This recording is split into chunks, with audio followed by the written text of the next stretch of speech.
இப்படி போயிட்டு இப்படி வர்றது எந்த கோவிலுக்கும் வசதி கிடையாது. அட்லீஸ்ட் ஒரு ராத்திரியானா அந்த எல்லையில அவருடைய கண் பார்வையில நம்ம தங்கணும். திருச்செந்தூர் முருகன் நான் சொன்ன விதமா 3 ராத்திரி தங்கி 3 வித அலங்காரத்தை அவர் பார்த்துட்டு வந்துட்டீங்கன்னா இனி உங்க வாழ்க்கையில சத்ரு உபாதையே இருக்க. அது 100% உண்மை.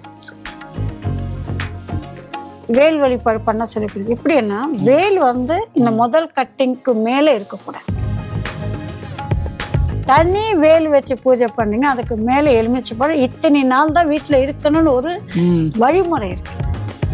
சக்தியுடன் நேயர்களுக்கு அன்பு வணக்கம். நம்மளுடைய ஸ்டுடியோவுக்கு பிரசன்ன ஜோதிடர் காமாட்சி உபாசகி டாக்டர் கீது வாட்ஸ் அவர்கள் வந்திருக்கிறாங்க. இன்னைக்கும் ஒரு சுவாரஸ்யமான எபிசோடாக இருக்க போது எல்லாருக்கும் ரொம்ப பயனுள்ள ஒரு விஷயத்தை தான் இன்னைக்கு பேச இருக்கிறோம். முதல்ல நம்ம மேடத்தை வரவேற்போம். மேடம் வணக்கம். மேடம் கடந்த எபிசோடு ரொம்ப நல்லா இருந்தது. ரொம்ப எளிமையான சின்ன சின்ன பரிகாரங்கள் எல்லாருமே செய்யக்கூடியதாக இருந்தது. நிச்சயமாக எல்லாருக்கும் பயன் தரக்கூடியதாக இருக்கும். பொதுவாகவே எல்லாரும் பயப்படக்கூடிய விஷயம் என்ன அப்படின்னு சொன்னால், நம்மெல்லாம் பெரிய வழிபாடுகள் செய்தால் தான் நம்ம பெரிய ஆளாக ஆக முடியும் அப்படிங்கிற மாதிரியான ஒரு எண்ணம் நிறைய பேருக்கு இருக்குது. அதெல்லாம் எளிமையாக்குறது தான் உங்களுடைய பரிகாரங்களாக இருக்குது. இப்போ பார்த்தீங்கன்னா நம்ம அடிக்கடி இந்த செய்திகள் எல்லாம் நம்ம பார்க்குறோம். இவங்க திருச்செந்தூர் போனாங்க, அங்கே போயிட்டு சத்ரு சம்ஹார பூஜைன்னு ஒன்று பண்ணினாங்க அப்படிங்கிற மாதிரி பல நேரங்களில் முக்கிய பிரமுகர்கள்லாம் பண்ணுறத நம்ம பார்க்குறோம். அப்படி பண்ணக்கூடிய வழிபாடுகளை சாமானியர்கள் செய்ய முடியுமா அப்படின்னு எனக்கு தெரியல. அது எந்த அளவுக்கு காஸ்ட் அஃபோர்டபுள்னு நமக்கும் தெரியாது. முதல்ல அந்த வழிபாடுகள் நமக்கு தேவையா? அந்த காலத்தில் ராஜாக்கள்லாம் இருந்திருப்பாங்க. அவங்களுக்கெல்லாம் நிறைய சத்துருக்கள் எதிரிகள்னு இருப்பாங்க. அவங்கள அழிக்கிறதுக்காக அந்த ஹோமங்கள்லாம் பண்ணியிருப்பாங்க, பூஜைகள்லாம் பண்ணியிருப்பாங்க. அப்படி ஒரு பூஜை இந்த காலகட்டத்தில் எளிய மனிதர்களுக்கு தேவையா? அந்த சத்ரு சம்ஹார பூஜை அப்படின்னா என்ன? முதல்ல தெரிஞ்சுக்கிறோம். அப்புறம் வேணுமா வேண்டாமா அப்படிங்கிறத நம்ம பேசிக்கலாம். சத்ரு சம்ஹார பூஜைன்னா அந்த இடம் சூரனை வதம் பண்ண இடம். ஆமா, ஓகேவா? அதுதான் மெயின். திருச்செந்தூர்னா என்ன நினைப்போம், தீபாவளி கழிச்சு வர சஷ்டி சூரசம்ஹாரம் தான். இவ்வளவுதான். ஆமா. இப்போ அங்க சத்ரு சம்ஹார பண்ணணுமா, பண்றாங்களா, வேல்யூபுளானா நிச்சயம் வேல்யூபுள் தான். சத்ருக்கள்னா யாரு? நமக்கு எதிர இருக்க சத்ருக்கு நமக்கு தெரியும். அவன் காலில் விடுறோமோ இல்லை அவனோட சண்டை போட்டு ஜெயிக்கிறோமோ ஜெயிச்சிடும். ஆனா நமக்குள்ள இருக்க மறைமுக சத்ருக்களை ஜெயிக்கிறதுக்கு தெய்வ பலம் வேணும். ஓ சரி. சொல்லுவாங்க இல்லையா, கூட இருந்தா அவன் காலை வாரிட்டான். புரியுது புரியுது. என் பார்ட்னரே என்னை ஏமாத்திட்டான். புரியுது. இப்போ நல்லா போயின்னு இருக்க கம்பெனி ஒருத்தர் மாத்திரம் வளர்ந்துட்டே ஒருத்தர் செஞ்சுட்டே வந்தாங்க.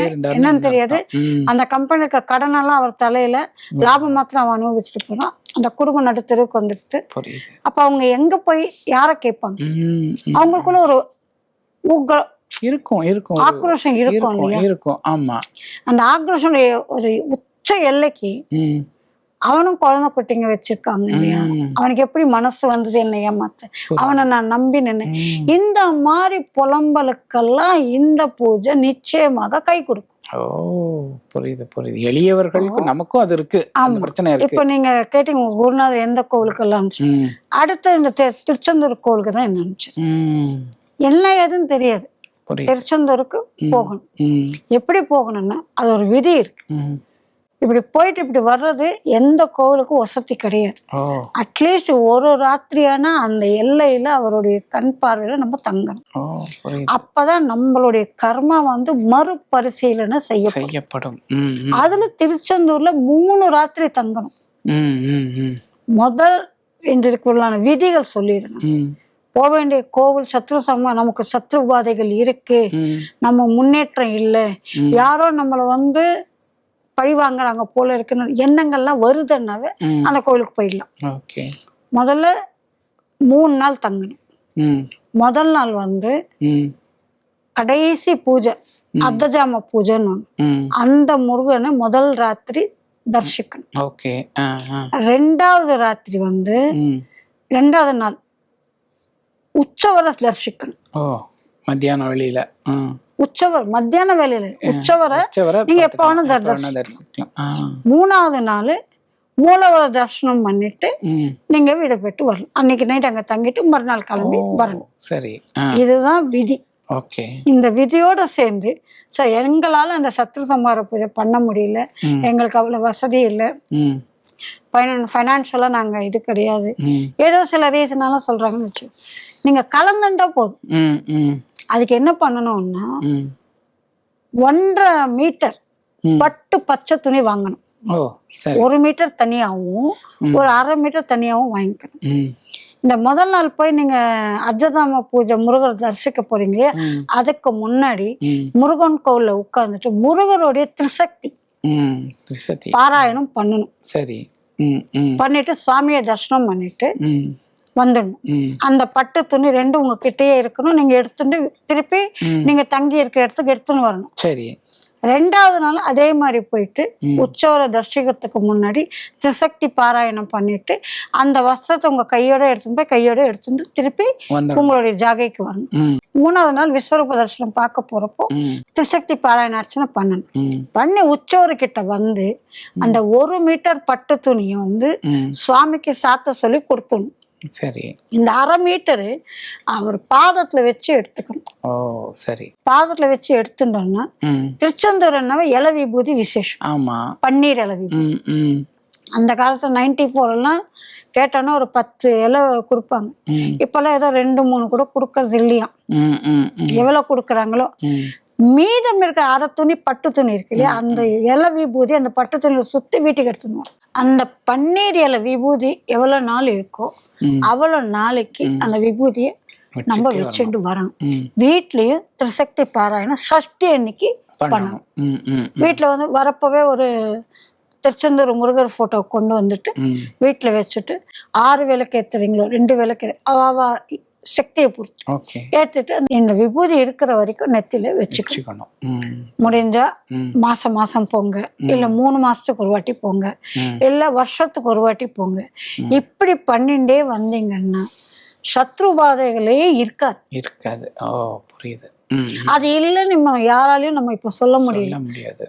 சில இடத்துல வந்து வேலை செய்யற இடத்துல வந்து நமக்கு மேல் அதிகாரிகள் நமக்கு அனுகூலமா இல்லாத இருக்காங்க. என்ன நம்மள கார்னர் பண்றாங்க. நிறைய பேர் சொல்லுவாங்க என்கிட்ட வருவாங்க, கார்னர் பண்றாங்க, கொலீக்ஸோடைய சப்போர்ட் இல்லைன்னு சொல்லுவாங்க. இது இல்லாம ஒரு விதமான சத்ருவாதி. நெக்ஸ்ட் இந்த ஜென்மாவில நம்மளா உருவாக்கிக்கிற சத்ருக்கள் இல்லாத பூர்வ ஜென்மத்தை சத்ருக்களை கேரி ஓவர் பண்ணிட்டு வந்திருப்போம். அது மறுமுகமான நம்மளுடைய வளர்ச்சியை தடுக்கும். சரி சரி, புரியுது. அந்த முருகன் கிட்ட போயிட்டீங்கன்னா திருச்செந்தூர் முருகன் நான் சொன்ன விதமா 3 ராத்திரி தங்கி 3 வித அலங்காரத்தை அவர் பார்த்துட்டு வந்துட்டீங்கன்னா இனி உங்க வாழ்க்கையில சத்ரு உபாதையே இருக்காது. அது 100% உண்மை. வசதி உள்ளவங்க பெரிய பூஜை பண்றாங்க, வசதி இல்லாதவங்க இதை பண்ணுங்க.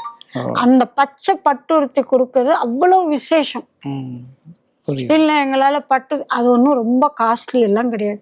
1 மீட்டர் மிஞ்சி போனா 450 ரூபாய் to 500 ரூபாய் வரும். ஒரு வாட்டி தான் சாத்த சொல்றேன். பட்டுக்குதான் அந்த அந்த சக்தியை நீங்க அந்த முருகனுடைய ஆற்றலை அந்த பட்டு துணியும் அந்த விபூதியோட உங்க வீட்டுக்கு கொண்டு வர்றீங்க. புரியுது மேடம். இது பண்ணாவே போதும். திருச்செந்தூர் முருகர் பேசுவார் அப்படியே. வெற்றி நிச்சயம். சிறப்பு. ஆனா திருப்பதி ஏழுமலையான் கூப்பிடுற மாதிரிதான் அவரும் கூப்பிட்டாதான் நம்மளால போக முடியும். நம்ம ஜஸ்ட் நினைச்சோம் போறோம் முடியாது. அவர் கூப்பிடணும், கூப்பிட்டாதான் போகும். ரொம்ப அற்புதமான ஒரு விஷயத்த நீங்க சொல்லியிருக்கீங்க. ஏன்னா நிறைய பேர் என்னதான் பண்றோம், நம்ம போறோம் தரிசனம் பண்றோம், அவசரமா ஏதோ ஒரு டிக்கெட்டை எடுக்கிறோம், வேகமா போய் சுவாமியை பார்த்துட்டு உடனே ஓடி வந்துடுறோம். அங்கே தங்கி இருந்து அந்த சுவாமியினோட அருளை பெறணும் அப்படிங்கிறது ஒரு ரொம்ப முக்கியமான விஷயம். மோர் தென் தட் அந்த சத்ரு சம்ஹார பூஜை அப்படிங்கிறதுல வந்து இன்னைக்கு கலந்துக்கணும் அப்படின்னா 2029 வரைக்கும் அந்த ஸ்லாட்டு ஃபுல்லு இல்லைங்களா? அப்போ எல்லாராலையுமே இப்போ உடனடியாக அதில் பார்ட்டிசிபேட் பண்ணி வந்து அந்த சக்தியை பெறணும் அப்படின்னா அதில் ஒரு சிரமம் இருக்குன்னா அதை இதே போல் எளிமையான ஒரு சின்ன பரிகாரத்தின் மூலம் பெற்றுடலான்னா நிச்சயமாக எல்லாருமே முயற்சி பண்ணுவாங்க அப்படின்னு நினைக்கிறேன். நேர்களே, திருச்செந்தூர் எப்போவுமே ஒரு ஸ்பெஷலான ஒரு கோவில் தான். அதுக்கு வந்து நீங்க எவ்வளவு முருகன் கோயிலுக்கு போனாலும் ஒரு நிமிஷம் நான் அதுலயே இன்னொன்னு சொல்லுவேன். சரிங்க மேடம், சொல்லுங்க. இப்ப எல்லாருமே வேலு வச்சு வழிபடுறத பாக்குறோம். ஆமா, இது இத்தனை வருஷத்துல இல்லாதது இருக்கு.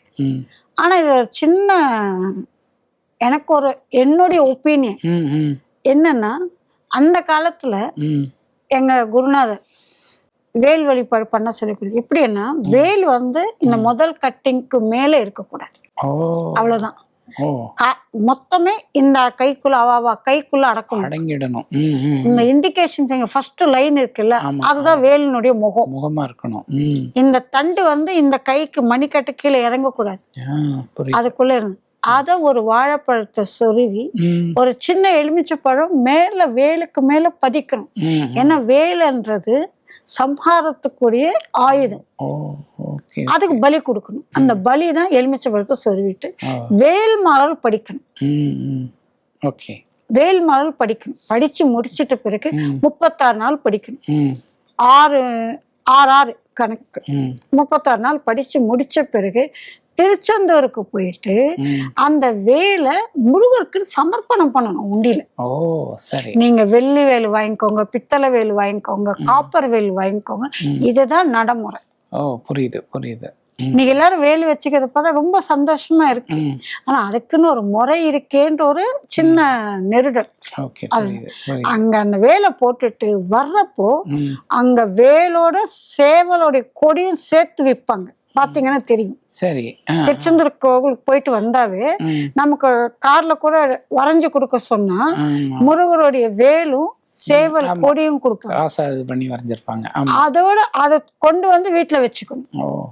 சரி, வேலுடன் சேவல் கொடியும் சேர்த்து பூஜை பண்ணணும். ஆமா, சேவல் கொடியோட சேர்த்து வச்சிங்கன்னா எலுமிச்சை பழம் பலி கொடுக்க வேண்டிய தேவை கிடையாது. தனி வேல் வச்சு பூஜை பண்ணீங்க, அதுக்கு மேல எலுமிச்சை பழம் இத்தனை நாள் தான் வீட்டுல இருக்கணும்னு ஒரு வழிமுறை இருக்கு. அதுக்கப்புறம் போயிட்டு உரிய இடத்துல கொண்டு போய் சேர்க்கணும். அதனால காப்பர்ல தான் வேல் வச்சு நாங்கெல்லாம் பூஜை பண்ணிருக்கோம், வேல்மாறல் படிச்சிருக்கோம். நீங்க வேல்மாறலையே பார்த்தா கூட பழைய கால போட்டோல பாத்தீங்கன்னா சேவல் கொடியும் இருக்கும், வேலும் இருக்கும். சரி, அதுக்கப்புறம் தான் வேல்மாறல் ஒண்டிதான் இந்த வேலுக்கு வந்து படிக்க வேண்டிய பாராயண ஸ்லோகம். சஷ்டி கவச்சமோ சண்முக கவச்சமோ கந்தகுரு கவச்சமோ படிக்கிறது விசேஷம். வேல்மாறல் படிக்கணும். இப்ப நிறைய பேர் வீட்டுல வந்து வேல் வச்சு வழிபாடெல்லாம் செய்துட்டு இருக்காங்க, நிறைய இருக்கு, அந்த பழக்கம் இருக்கு. அந்த அந்த அளவு வந்து ரொம்ப முக்கியமானது. இது ஆக்சுவலா மேடம் சொல்றது ரொம்ப வேலிடான ஒரு விஷயம். மேடம், ஒரு சின்ன டவுட், இப்ப நிறைய பேர் இந்த வேல் மாதிரி எல்லாம் கீ செயின் எல்லாம் போடுறாங்க, அந்த மாதிரி எல்லாம் யூஸ் பண்ணலாமா? யூஸ் பண்ணலாம், பண்ணக்கூடாதுன்னு சொல்ற நிலையில நம்ம இல்ல. ஏன் மேடம் சொல்லுங்க, நீங்க சொன்னா நாங்க கேட்டுக்கிறோம், அவ்வளவுதான். இல்ல, நீங்க வந்து முதல்ல கீ செயினை வந்து எங்க மாட்டுறீங்க? ஜென்ஸா இருந்தா எங்க மாட்டுறாங்க? ஆமா, அது எங்க வேல் எங்க தொங்கணுமா? அதுக்கான மரியாதை இருக்கு இல்லையா? நான் போட்டோ கீஸ்ல வந்து சுவாமி போட்டோ கூட வச்சுக்க வேண்டாம்னு சொல்லுவேன். புரியுது. ஹேண்டிலிங்ன்றது ரொம்ப முக்கியம். ஆமா ஆமா ஆமா. பீரோடைய சாவி கொத்துல வச்சுக்கோங்க, அது வீட்லயே இருக்கும். ஆமா ஆமா, புரியுது. என்னதான் தங்கமா இருந்தாலும் தொடப்பம் பண்ண முடியாது. தொடப்பத்துக்கு தங்க கவச்சம் போட்டு நான் பணக்காரன், நான் தொடப்பத்தை கூட தங்க கவச்சம் போட்டு தொடப்பத்துக்கும் பெருமை கிடையாது, தங்கத்துக்கும் பெருமை. புரியுது. ஆனா அந்த பாக்கெட்ல எல்லாம் வச்சுக்கலாம்ல, வேல் சின்னதா இருந்தா அது பாக்கெட்ல எல்லாம் வச்சுக்கலாமா? பாக்கெட்ல வச்சுக்கலாம், போட்டோ வச்சுக்கலாம், எல்லாமே வச்சு. உங்க மனசுதான் காரணம், உங்க சங்கல்பம் தான் முக்கியம். Okay madam, okay. சரி, ஒரு வாட்டி இங்க கீஸ க்ளோஸ் பண்ணிட்டாங்கன்னா, ஜென்ஸ் பைக் கீஸ் வச்சுக்கிறாங்க, தாராந்து போக கூடாது, நீங்க க்ளோஸ் பண்றாங்க. ரெஸ்ட் ரூம் எல்லாம் கூட நம்ம அதை எடுத்துன்னு தானே போவோம். அது பிளாஸ்டிக்ல இருக்கட்டும், பித்தளையில இருக்கட்டும், எப்படியான இருக்கட்டும், அது ஒவ்வொரு வாட்டி ஞாபகம் வச்சுட்டு ரிமூவ் பண்ண முடியாது இல்லையா? புரியுது.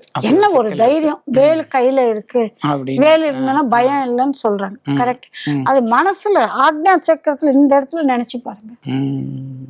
ஒரு நிமிஷம் நீங்க எந்த காரியம் வீட்டை விட்டு வெளியில போறப்போ மனைவி கையாலேயோ அல்லது அம்மா கையாலேயோ ஒரு டம்ளர் தண்ணி வாங்கி குடிச்சிட்டு அந்த வேலை நினைச்சுட்டு போங்க. புரியுது. அது என்னமா உங்களோட கூட வரும் இல்லையா? கண்டிப்பா. இது ஆக்சுவலா ரொம்ப பயனுள்ளது. இப்ப நிறைய பேர் அந்த மாதிரி வந்து வேல் கீ செயின் எல்லாம் பாக்குறேன் நான். அதனாலதான் உங்கள்ட்ட நல்ல வேளை இதை பத்தி பேசினதுனால. மோதிரம் போட்டுக்கிறாங்க, அது ஓகே, வரவேற்கலாம். சில பேர் கையில மோதிரம் போட்டிருக்காங்க, பாத்திருக்கேன். ஓகே, அது வரவேற்கலாம். புரியுது புரியுது. ஆனா கீ செயின்னா இந்த மாதிரி இடத்துல யூஸ் பண்ணக்கூடாது. அது கொஞ்சம் கான்சியஸா வச்சுக்க முடிஞ்சா அதை யூஸ் பண்ணணும், இல்லைன்னா யூஸ் பண்ணாம இருக்கிறது. இல்ல உங்களுடைய பேக்ல வச்சுக்கிறீங்களா, ஓகே. அப்ப சரி நம்ம பப்ளிக் போறோம், பப்ளிக் இடத்துல போறோம், டாய்லெட் பேக் வச்சுட்டு போக முடியாது, அந்த பேக்கை தூக்கின்னு தானே போறோம். அந்த இடத்துக்கு போக வேண்டாமே அப்படிங்க. அவ்வளவு வசதியான வேலு அங்கெல்லாம் போக வேண்டாம். புரியுது மேடம், புரியுது. ரொம்ப நல்ல, ரொம்ப எளிமையா அழகா சொல்லியிருக்கீங்க. ஆக்சுவலாக இந்த எபிசோட் ரொம்ப ஒரு பயனுள்ளதாக நமக்கு அமைஞ்சிருக்கு. அதுவும் இந்த வைகாசி மாதத்தில், வைகாசி விசாகம் வரக்கூடிய இந்த மாதத்தில் நமக்கு வந்து திருச்செந்தூர் பற்றியும் அந்த முருகனை பற்றியும் அங்கே நடக்கக்கூடிய பூஜைகளை பற்றியும் வேல் வழிபாடு பற்றியும் பல விஷயங்களை இன்றைக்கி மேடம் நமக்கு எடுத்து சொல்லியிருக்காங்க. நிச்சயமாக பயனுள்ளதாக இருக்கும். இந்த வீடியோ உங்களுக்கு பிடிச்சிருந்தால் லைக் பண்ணுங்கள், கமெண்ட் பண்ணுங்கள், ஷேர் பண்ணுங்கள். சக்தியுடன் சேனலை இது வரைக்கும் சப்ஸ்கிரைப் பண்ணாமல் இருந்தீங்கன்னா மறக்காமல் சப்ஸ்கிரைப் பண்ணுங்கள். மற்றும் ஒரு நல்ல சுவாரஸ்யமான ஆன்மீக வீடியோவில் சந்திக்கிறேன் மேடம். நன்றி மேடம்.